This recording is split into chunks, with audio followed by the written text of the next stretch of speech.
Hello everyone, welcome back to my YouTube channel Medico Voice. Today I am going to discuss about the anatomy of ear.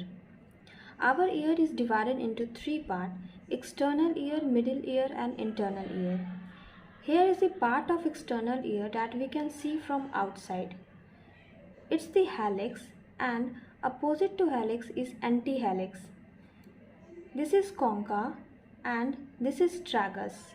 Opposite to tragus there will be antitragus, and it is the opening for ear canal, and below part consists of lobule. Now come to the parts of external ear. Auricle or pinna. It is the outermost part of external ear. Our pinna is entirely lined by single piece of yellow elastic cartilage, but at the place of lobule and outer part of external auditory canal, there will be no elastic cartilage, yellow elastic cartilage especially. Lobule is formed by areolar or adipose connective tissue, while the outer part of external auditory canal consists of only elastic cartilage. Now the most important thing about external ear is the incisura terminalis. Incisura terminalis is the most important point surgically. During surgical operation, it is the most important point between tragus and crux of hallux, where no cartilage is present. It is mainly used in the surgery of mastoid and external auditory canal. As we know that there is no cartilage present at the place of incisura terminalis, so for surgery of mastoid or external auditory canal, there will be tendency of less bleeding. So it is the most appropriate place to enter into the mastoid and external auditory canal. So there will be less bleeding during surgical procedure. Now there are various depressions and elevations present on the lateral side of our pinna. As you can see in the diagram that here is the hallux, and at the place of hallux there is a depression called fossa of hallux. Here is a large space, that is the fossa of triangularis. It is antihallux, it is concha, it is antitragus, that is opposite to tragus, and here is the lobule. You can appreciate lobule in your own ear. Now come to external auditory canal. After pinna, there will be opening for external auditory canal here. External auditory canal is a tube-like structure, but it is not a straight tube. It extends from bottom of concha to the tympanic membrane. It can measure up to 24 millimeter. It is not a straight tube. Its outer part and inner part directed very differently. Its outer part is directed upward, backward and medially, while inner part is directed downward, forward and medially. So in order to visualize our tympanic membrane from outside, how will you pull the pinna? You should pull the pinna upward, backward and laterally to visualize our tympanic membrane from outside. Now come to the parts of auditory canal, that is external auditory canal. It has two parts, cartilaginous part and bony part. Outer 1/3 of external auditory canal is cartilaginous, that is 8 millimeter out of 24 millimeter, and the rest 16 millimeter out of 24 millimeter, that is inner 2/3, is the bony part of external auditory canal. External auditory canal cartilaginous part is the continuation of pinna cartilage that is lined by thick skin, while bony part is lined by thin skin, and this skin will continue over tympanic membrane as well. Cartilaginous part contain of ceruminous and pilosebaceous gland where wax is secreted, and hair is also present here. But in bony part, no hair, no ceruminous gland is present. And the most important thing about cartilaginous part of external auditory canal is that there is a presence of foramen of Santorini which will communicate with the parotid gland, and any infection in the parotid gland can ascend in the external auditory canal, and any infection in the external auditory canal as well can go to the parotid gland. In the same way, in case of bony part as well, there is a presence of foramen of Husky which is present in children up to 4 years, and it also communicates with the parotid gland, and any infection from external auditory canal or parotid gland can go into each other's. Antero-inferior part beyond the isthmus.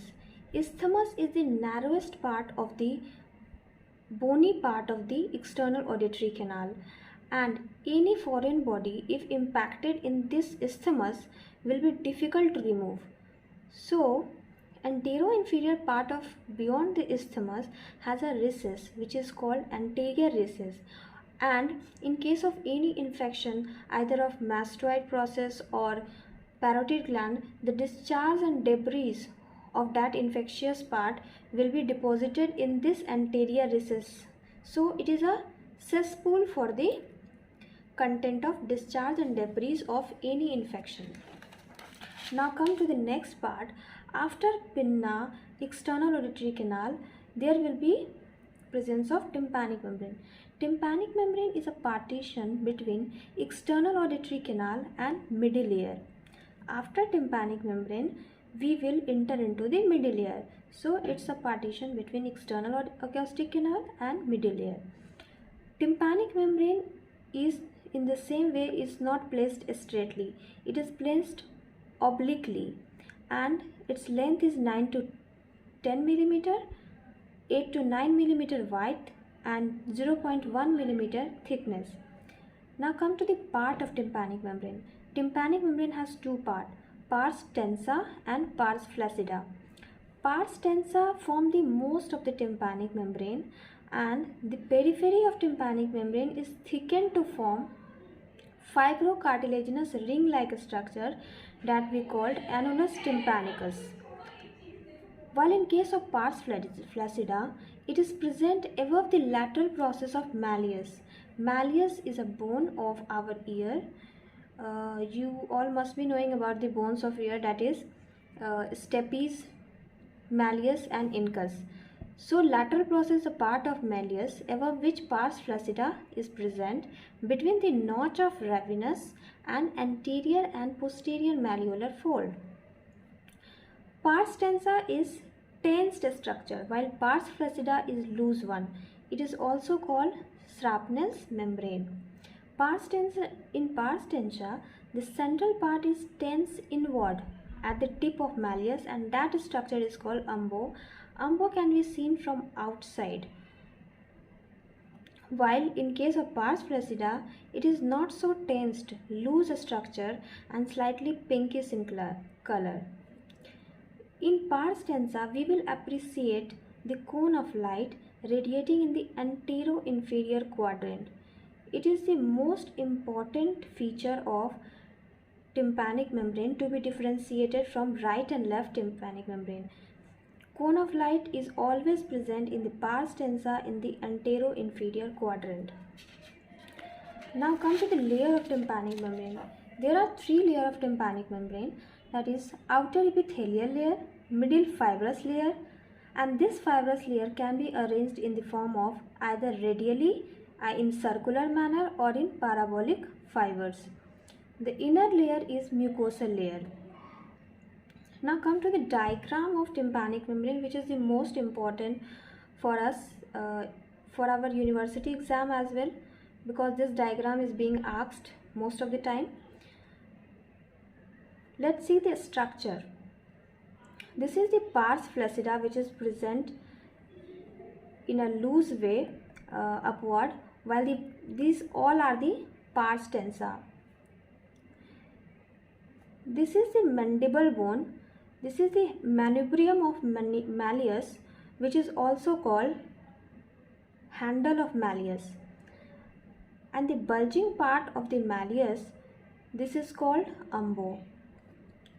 these all large part you are seeing are the pars tensa of the both right and left tympanic membrane, and the structure present like a ring in both the tympanic membrane, which is of fibrocartilaginous in nature, is the annular ligament. And the most important thing is cone of light. In case of right and left side, cone of light is present this side, and in case of right side, cone of light is present this side.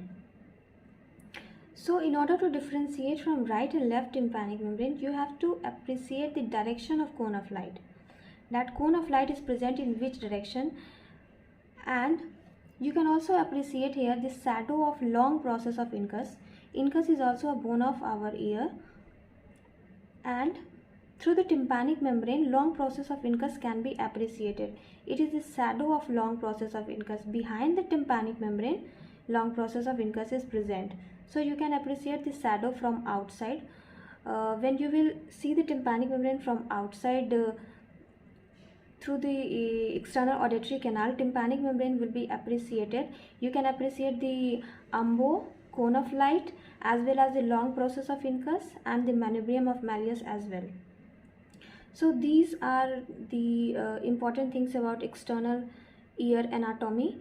In my next video, I will discuss about the blood supply and nerve supply of the external ear in a most easy way. So thank you for watching the video. Do like, share and subscribe the channel, and hit the bell icon for getting more notification of my videos. Thank you.